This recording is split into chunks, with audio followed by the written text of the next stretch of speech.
This is the Darwinian economic superboom 2025.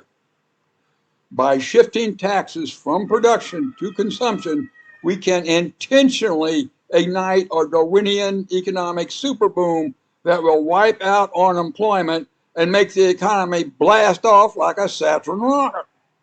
Within 1 year under the new imperial constitution, both business profits and workers' wages will soar like never before. Just remember, I did say Darwinian.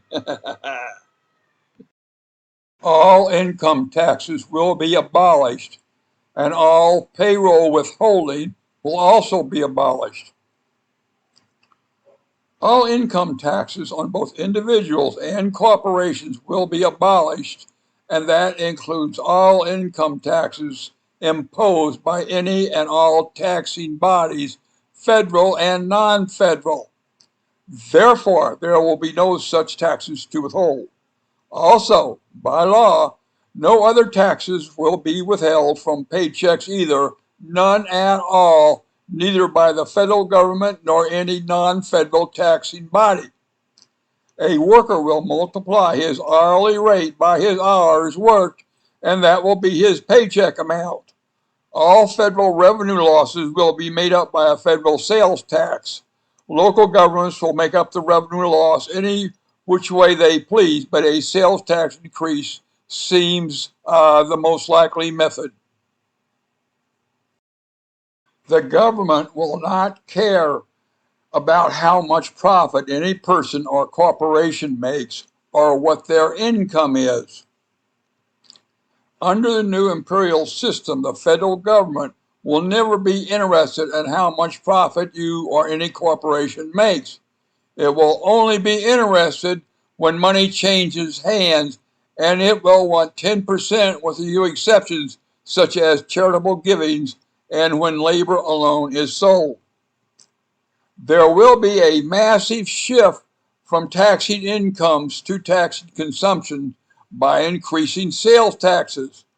Consumption will be considered to have occurred when money changes hands, and the recipient of the money will be responsible for collecting the federal sales tax from the buyer and sending it to the federal government.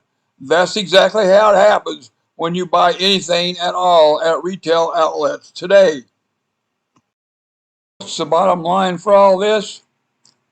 Federal payroll withholding varies a lot, but it's about 20% for most workers. For purposes of easy computation, we'll assume a typical $50,000 per year earnings.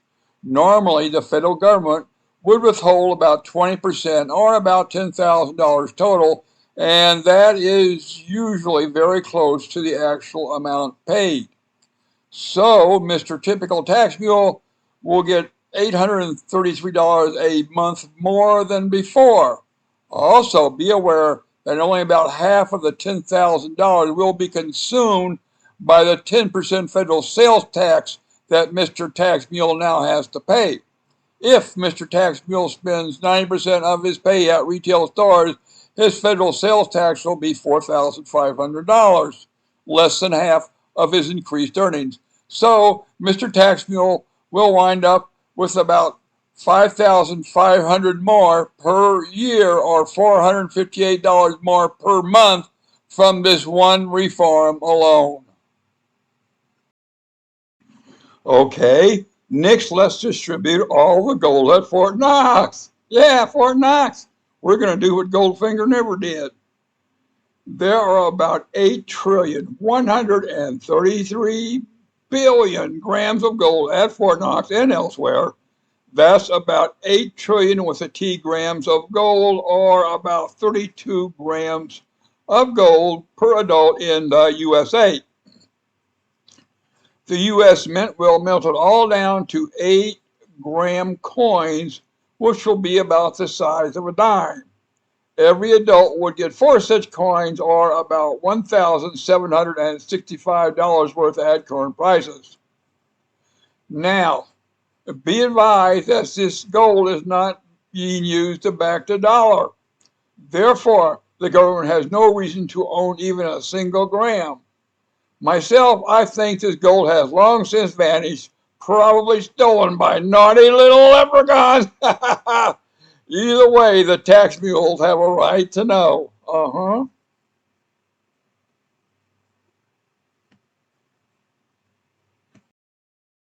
Okay, the next thing we're going to do is we're going to run the IRS in reverse and refund all individual income taxes ever paid.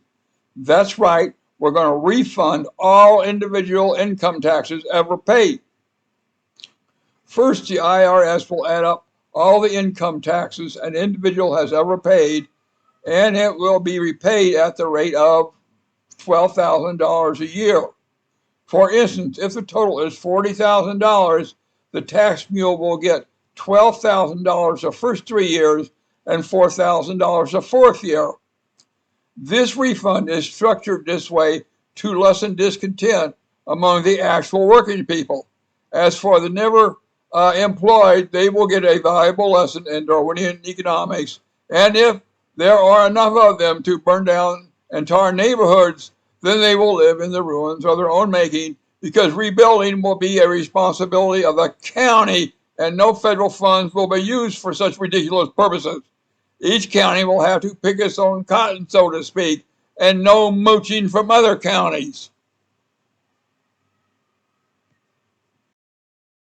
Hey, I'm about to tally up all the money the tax mules have gotten so far, but I think I'll have a nice snack first. How about you? Would you like a nice cheese snack courtesy of Uncle Sam? Well, of course you would. The government owns about 300 million pounds of cheese, which it keeps in a huge underground cavern, a sort of Fort Knox of cheese. I say we send every USA adult a pound, approximate value $2.50. Just give any leftover cheese to all the Beltway Bandito lawyers. Those rats will love to eat it all up.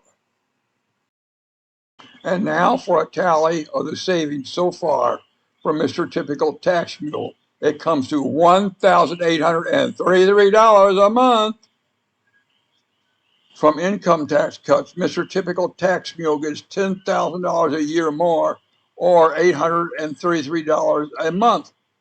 He also gets a $12,000 a year uptick as his prior year's income tax refund, or $1,000 a month. So for the first few years, he will get an extra $22,000 per year more, or $1,833 a month more. And hey, don't forget that one-time cheese sandwich. It has a value of $2.50. Now I'm going to concentrate on the one-time money distributions that will result from the abolishment of numerous federal government programs and the resulting auctions of federal government property. I've already mentioned the one-time $1,765 gold distribution. You will notice that many of these distributions are very unequal or unfair. I don't care. My goal is to get the money out of the hands of the self-anointed and into the hands of the productive people, hopefully local people who have some connection to the assets being auctioned. And here's our parade of loafers to be fired and moochers to be shut off. Oh boy. So far, the measures to implement our economic boom were the ones whose impact could be easily defined and measured. Now I will begin a long parade of federal programs to be abolished or sharply cut back, and whose impact will be hard to quantify and will benefit some citizens more than others. I'm not trying to construct some utopia. I'm only trying to prevent a 3,000-mile dumpster fire. Be advised that other studies have asserted that a 40% federal sales tax would be necessary to make up for the abolishment of the federal income taxes. Now I say a 10% federal sales tax will be sufficient if we empty enough ridiculous federal swill troughs and we explain to all the squealing little Parkers and naughty little leprechauns that the party is over. Period. Also, be advised that many citizens will benefit greatly from this return to economic sanity, and you might just be one of them. I will have more to say about handling these cut-off moochers later on, but for right now, they can all go fornicate themselves. Ha ha! Okay, next, let's abolish every H-1B neo-slave importation loophole at once. No more imported H-1B neo-slaves. And give them all 90 days to leave the USA or face arrest and seizure of their bank accounts. Bottom line, this will open up over 500,000 existing and living wage jobs immediately. In fact, this should be the first freaking thing done, as will give instant and massive relief to tens of thousands of productive but unemployed and stabbed in the back American workers. Okay, now we need to abolish all foreign aid. Each year, the USA spends about $47 billion on foreign aid. That's billion with a B. That comes out to about $182 per year per tax mule. Most of this money is used to prop up murderous foreign dictators and bomb peasants and otherwise commit massive genocide via vaccines and other sickening devices. Let's do the whole world a favor and do ourselves a favor and stop this at once. The federal government will not have the power to declare any emergencies whatsoever. The federal government will not have the power to declare any sort of emergency or enforce actions to deal with any so-called emergency, including lockdowns, vaccinations, evacuations, the wearing of masks, and social distancing. These so-called emergencies destroyed the lives of millions of Americans by bankrupting them. That was their real purpose, to bankrupt or destroy all small businesses so that only ones left are the huge corporations. We must not let them do to us what they did to the kulaks in Russia. We must abolish all inheritance taxes for individuals. Abolish all inheritance taxes on property left to individuals. A 50% tax should be placed on property left to institutions to help stop the transfer of all property all across this planet to institutions under the thumb of the New World Order. This will ensure that productive people can transfer their estate to other productive people. We need to pay off all interest-bearing Treasury debt at once and never issue any interest-bearing debt again. The total Treasury debt held by the public is about $22 trillion. The yearly interest on that debt is about $404 billion. The yearly share of the interest is about $1,600 for every adult in the USA. The Treasury will stop the issuance of all interest-bearing bills, notes, and bonds, etc., and pay off the outstanding debts as they become due. Because the government can print as much money as it wants, there is no reason to borrow any money ever.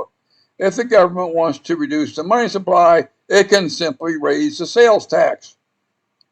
You will often hear me complain about loafers and moochers. Well, here's some of the worst of the lot. They get a guaranteed and 100% safe return on their money. They never lose because their money is never invested in risky factories or oil wells. Without these interest-bearing bonds, their money would have to stay in cash or be invested.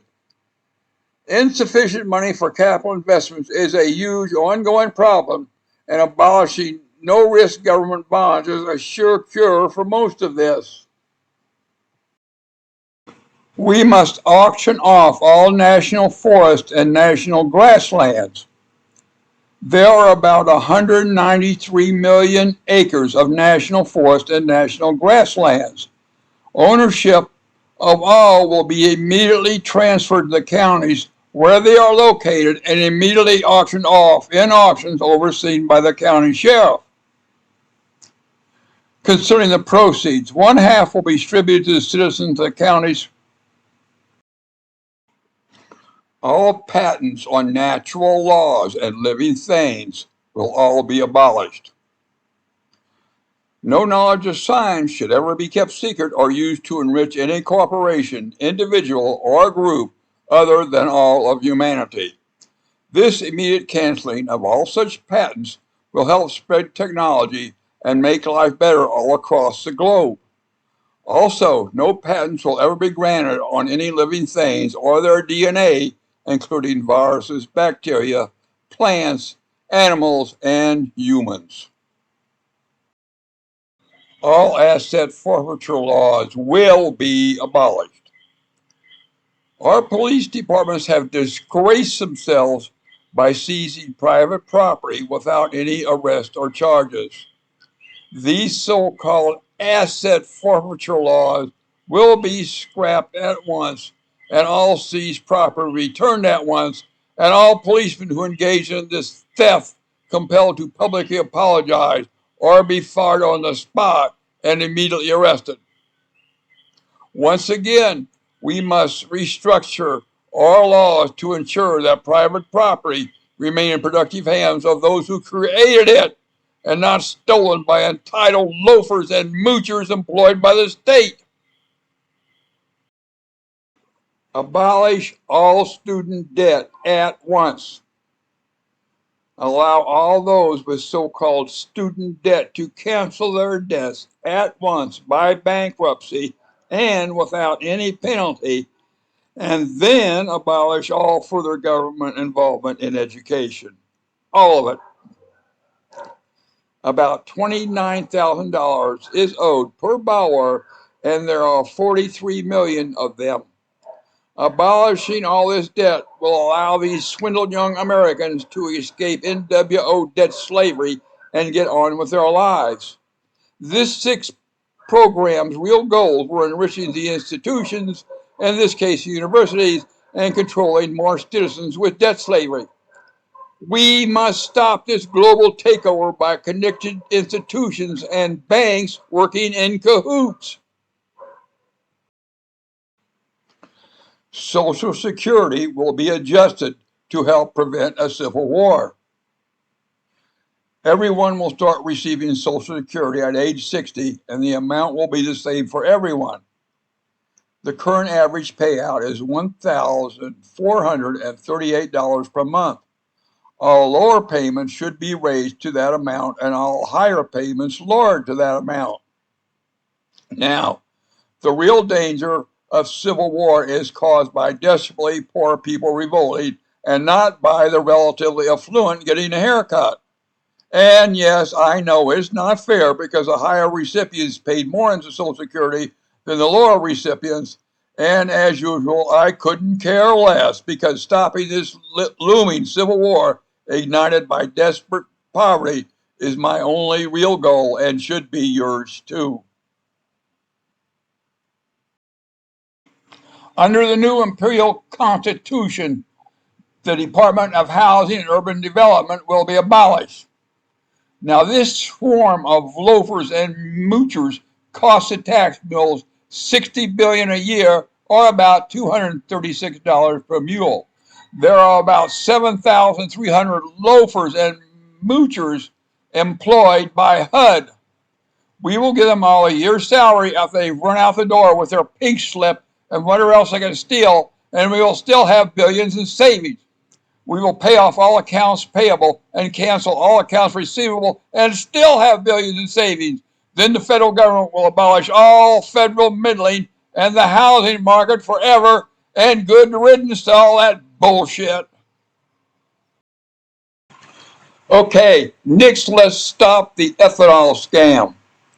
Ethanol ruins engines and reduces mileage and costs about $8 billion a year in subsidies. That's billion with a B, as in bullshit.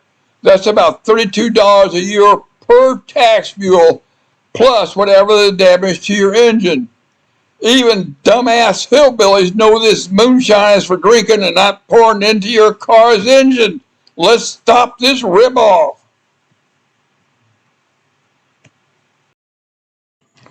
All tolls on bridges and highways will be abolished. All toll booths will be bulldozed at once and all tolls abolished. The majority of people paying these tolls are commuters going to work or drivers of commercial vehicles, and they are all being productive and therefore will not be taxed, and revenue losses will be made good by consumption taxes. It will be a violation of imperial law to charge any sort of bridge or road tolls. Toll revenues are about $14 billion a year, or about $56 per tax mule.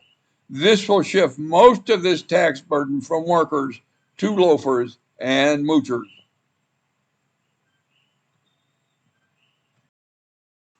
And we will abolish the Federal Reserve System, fire all of its employees, and auction off all of its assets.